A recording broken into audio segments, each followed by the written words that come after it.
Hey you! How are you? Like that.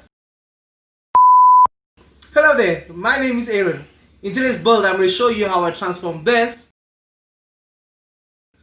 to match this.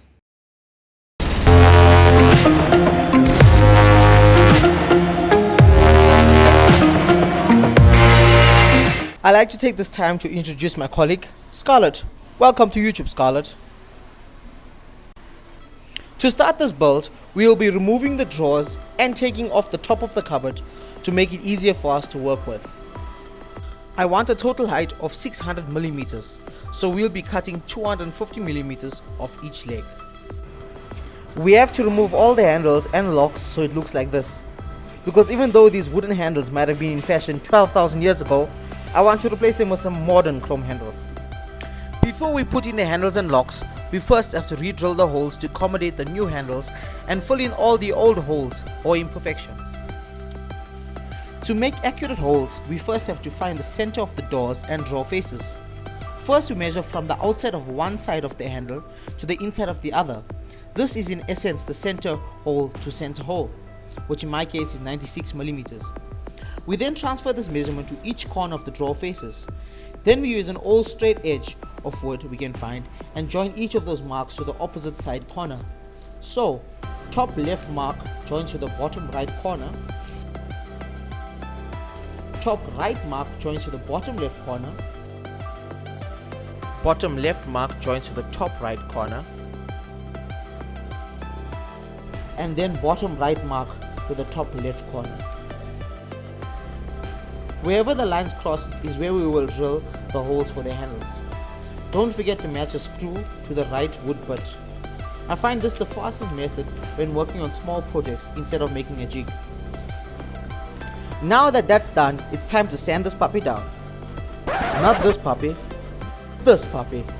Using my trusted palm sander, I normally start sanding using 80 grit sandpaper and end up with a 120 grit for a decent smooth finish. You can use higher grits, but I find it highly unnecessary. Then we have to wipe down the entire surface with a damp cloth to remove any debris or dust that has collected. Now it's time to paint. We will be using a spray paint can that contains both a primer and a grey color that I want. When using spray paint, make sure you keep an even distance away from the surface for the entire panel. Also, make sure you stop spraying past the door to avoid any paint buildup on the sides. While that dries for about 24 hours, we will fabricate the seat. We will use the same charcoal vinyl that I used on the floating headboard that I showed you in the beginning, so it matches perfectly. My apologies for the sun glare. I know many of you have been asking about how I built the headboard, so I will show you that in the near future. When cutting the vinyl, make sure you compensate for the upholstery foam thickness and the thickness of the wood that you will be fabricating. In my case, the foam was 40 millimeters and the wood was 40 millimeters. Plus I added 40 millimeters for the overlap, in which we will use to staple everything together, giving us approximately 120 millimeters all around. The foam was cut to the exact size of the wooden top.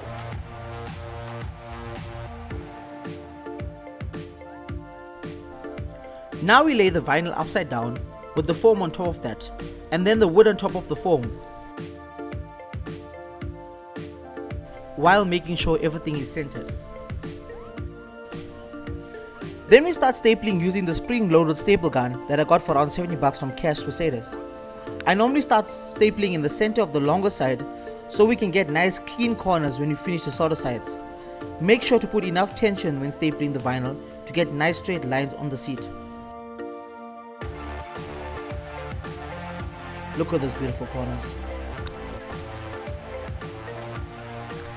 Now it's time to put on the handles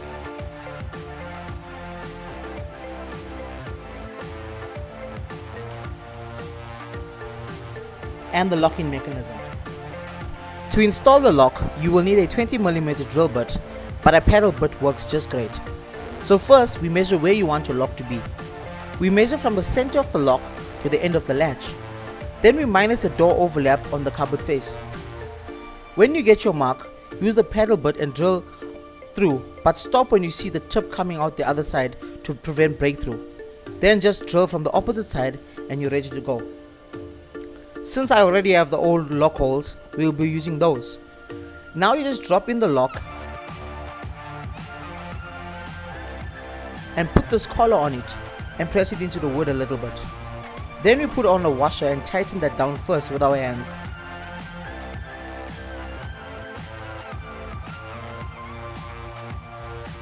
And then you can use an adjustable wrench or pliers to tighten it furthermore. Next, turn the key into its lock position and place the latch just like this. Then just put your screw on and tighten it with the screwdriver.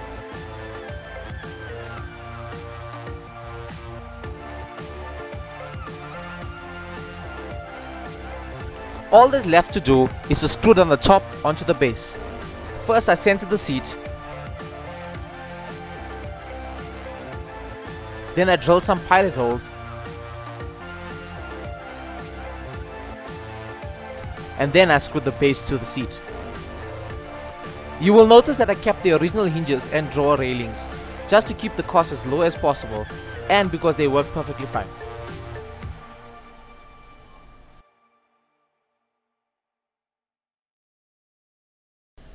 And voila, there you have it, an old cupboard perfectly converted into a modern bedroom storage bench.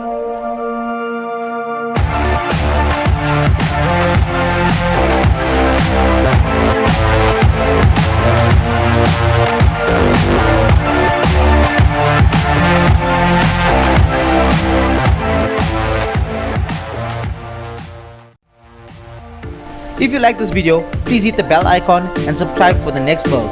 Also, check out some of my other videos down below. Be blessed.